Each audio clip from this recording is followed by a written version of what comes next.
Welcome back. MTG Joe here. Modern Horizons 3 is officially on the Arena client. We've had it for about a day, so we're going to take a look for not quite a metagame breakdown, but an early look. I tried to scour, find whatever deck lists I could that were putting up some results. This is going to be timeless, some best of one decks, some best of three. It's very early. Let's not overreact, but this gives you some idea or shells in terms of what's working for people with the stats to kind of back it up.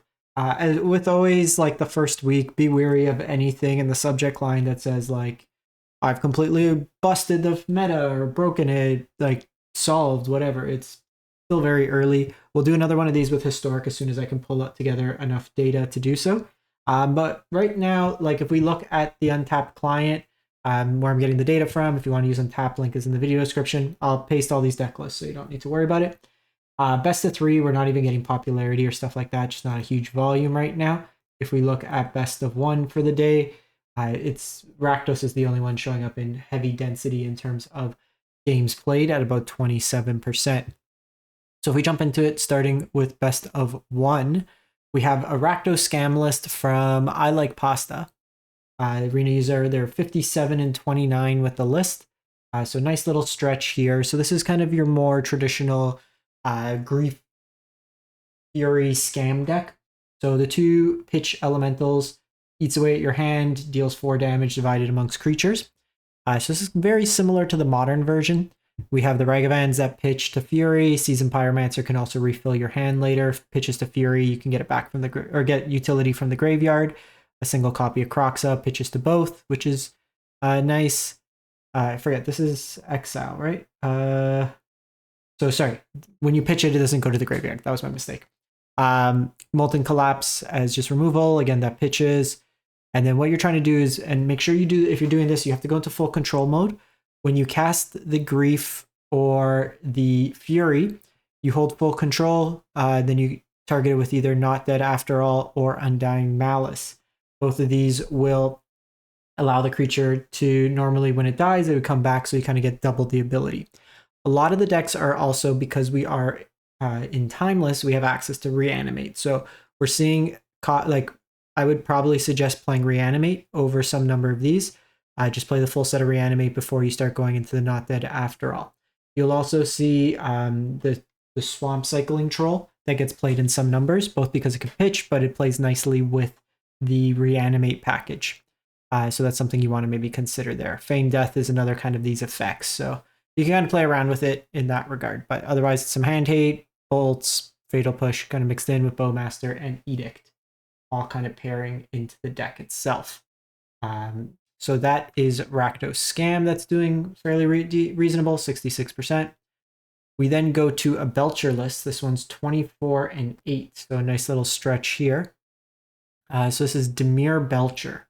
So what we got in the set was access to a number of more of the module dual lands, but these ones have a lot of reasonable effects kind of paired into it. So Sink into Stupor allows us to bounce. So it's basically just like a lot more untapped dual fake lands, if you would.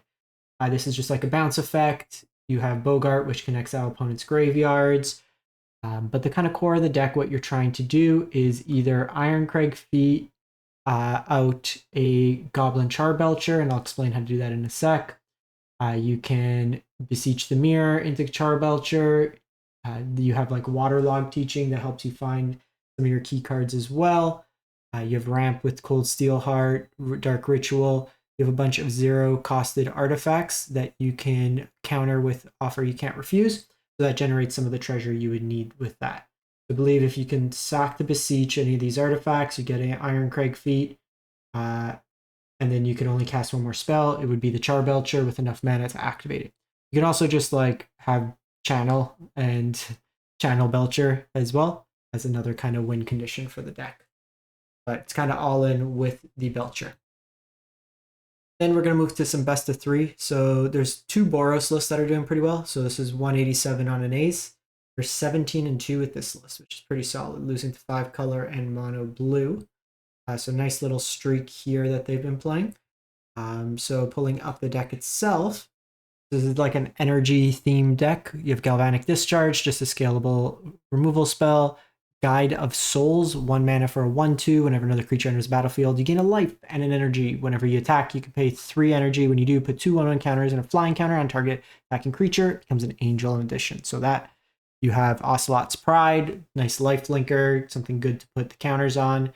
And then beginning of your end step, if you gain life this turn, you create a cat token. Then if you have the city's blessing, for each token that enter the battlefield, you create another copy. So it's just kind of a scalable army that then plays nicely with the Guide of Souls. Some Regavans, Static Prison, just as a catch-all removal. You have the cats that play with a Johnny Flipwalker. So 2 bodies in 1 for 2 mana. And then when one or more cats you control die, you flip it, and then it just either creates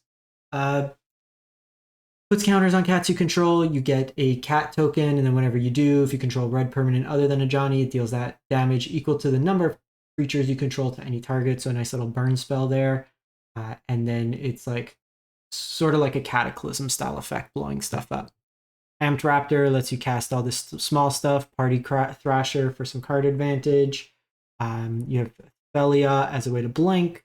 Unstable Amulet enters the battlefield. You get 2 energy.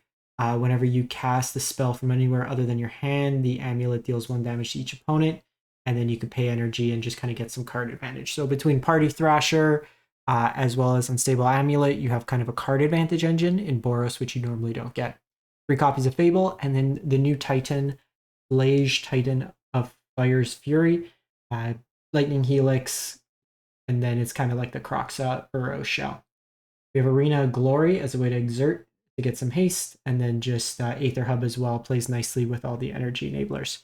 Meltdown to blow up a bunch of artifacts, Swords as removal, Disruptor Flute, Flash, enters the battlefield, choose a card name, spells with the chosen name cost 3 more to cast, and then activated abilities can't be activated. So just an upgraded Pithing Needle, Rest in Peace for Graveyard Hate, Whirling Vortex for like show and tell stuff, Graveyard Hate, Leyline for like the scam decks, and then Showdown for the grindier matchups for card advantage. So from one Boros list, we go to another.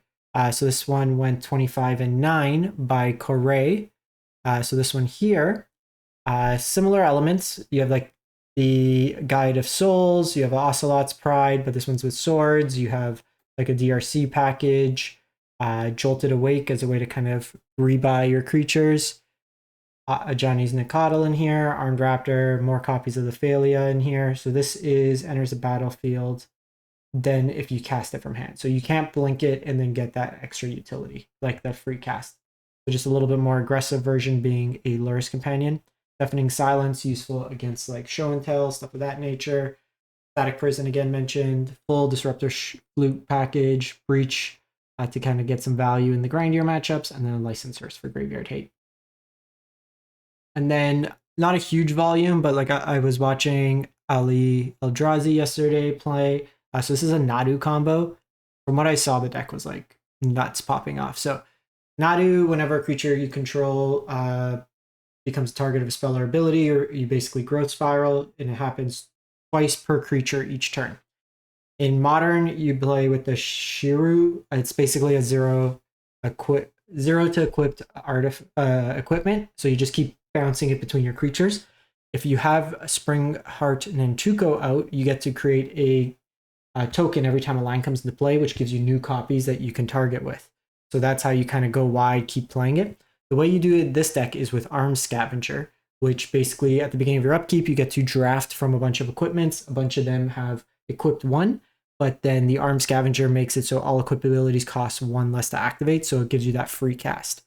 A bunch of ways to make like explore triggers between Merfolk Tunnel Guide, the map tokens, kind of mixed into there. You find your combo pieces with Cord, Flare Denial for protection, and then Tameo helps you dig, and just a useful kind of spell kind of here. I think this is more of a pet card for him, but kind of seeing like this interaction is really cool. So you either win by just a huge board, or you draw your deck out with Thassa's Oracle.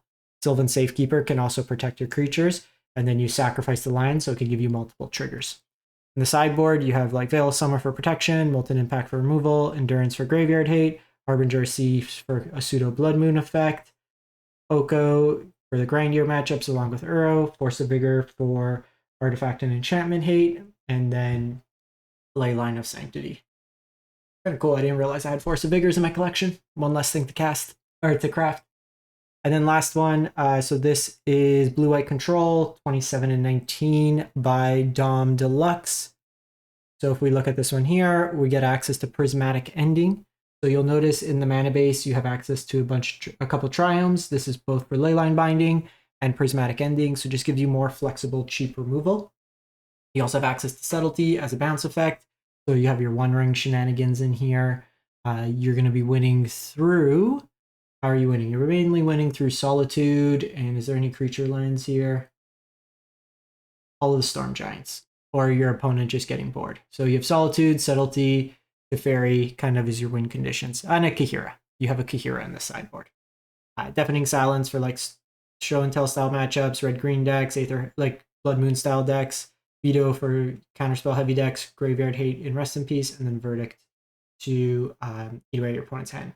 I could also see in this particular kind of shell against like heavy grief style decks, Leyline could be good, white Leyline, just to kind of protect you from all those effects. There's a couple of quick decks to get you started. These Boros decks look really cool. I'm going to craft one and then try them out.